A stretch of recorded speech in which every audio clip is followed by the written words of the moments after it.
Un communiqué commun a été rendu public ce lundi 2 février 2026.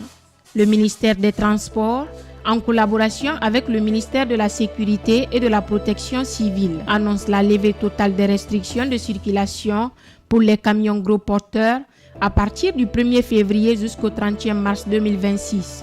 Cette décision s'inscrit dans les efforts pour améliorer la fluidité de la chaîne logistique et accélérer l'évacuation des marchandises au port autonome de Conakry.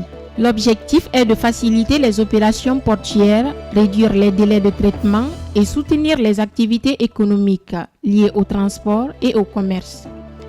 À l'issue de la mise en place du nouveau gouvernement, Ousmane Gawal a été reconduit à ses fonctions de ministre des Transports et porte-parole du gouvernement.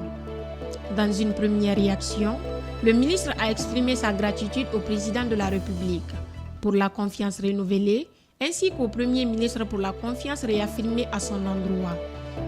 Ousmane Gawal a également souligné le sens élevé de responsabilité que lui confère cette reconduction, affirmant son engagement à œuvrer pour la bonne marche du gouvernement. Enfin, le ministre des Transports a conclu son intervention en rendant grâce à Dieu et en remerciant les citoyens pour leur soutien, leurs prières et les marques de sympathie exprimées.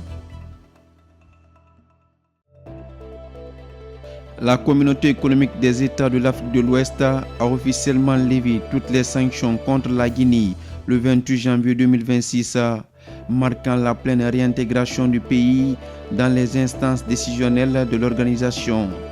Cette décision fait suite au processus de transition politique qui s'est achevé avec l'élection présidentielle et le retour à l'ordre constitutionnel.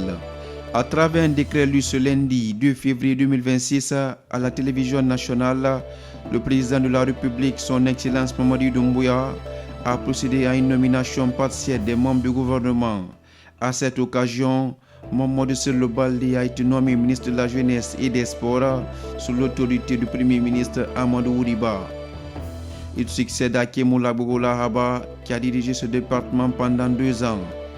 Cette nomination intervient dans un contexte marqué par de nombreux défis pour le sport guinéen, notamment des conflits internes et un manque d'infrastructures sportives.